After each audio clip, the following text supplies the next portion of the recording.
See, the internet's on fire again. Tarantino came down hard on Paul Dano. Let me guess. Genius, underrated, terrifyingly good at playing men who live in their mother's basement. Are you saying that Dano or Tarantino lives in his mum's basement? Maybe that's the problem. Tarantino sees too much of himself in Paul Dano. Well, he really cut loose. He said that the flaw in There Will Be Blood was Paul Dano. Said that he was like weak sauce. Said that he was a very weak, uninteresting guy. What an assassination.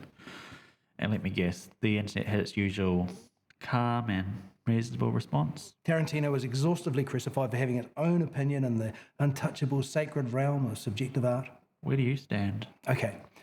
When I first saw There Will Be Blood in 2007, I felt like Paul Dano was an awkward, demented child wearing a man's suit, especially when up against Daniel Day-Lewis.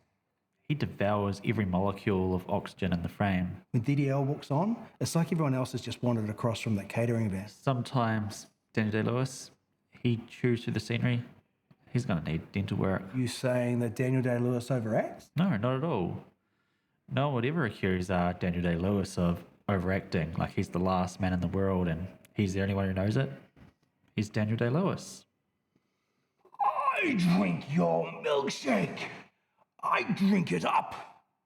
I am the third revelation. Is there a sinner here in need of salvation? Say it.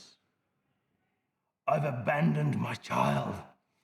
I've abandoned my child.